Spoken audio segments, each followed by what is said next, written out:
தமிழக மக்களுக்கு வணக்கம். இந்த தமிழக அரசு தொடர்ந்து தொழிலாளர்களுக்கு விரோதமான செயல்களை செய்வது போல் ஒரு பிம்பம் ஏற்பட்டு கொண்டு இருக்கிறது. இதற்கு யார் காரணம்? ஆட்சியாளர்களுடைய கவனக்குறைவா, இல்லை என்றால் உள்ளடி வேலை யாரும் பார்த்து கொண்டிருக்கிறார்களா? திமுகவுக்குள் இருந்து தலைமைகளுக்கு இதெல்லாம் தெரியுமா தெரியாதா என்று தெரியவில்லை. சில நாட்களுக்கு முன்பாக தூய்மை பணியாளர்கள் தூக்கி எறியப்பட்டார்கள். இப்பொழுது இன்றைக்கு செவிலியர்கள், அவர்களுடைய உரிமைக்காக போராடி கொண்டிருந்த செவிலியர்கள் தூக்கி எறியப்படுகிறார்கள், வலுக்கட்டாயமாக கைது செய்யப்பட்டிருக்கிறார்கள்.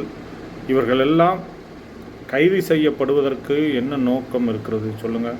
அதாவது இவர்கள் போக்குவரத்துக்கு இடையூறாகவோ பொதுமக்களுக்கு இடையூறாகவோ இருந்தாங்கன்னா பரவாயில்ல. அவங்கவுங்க பிளேஸில் இருந்து போராடுறாங்க அவங்களுடைய உரிமைக்காக.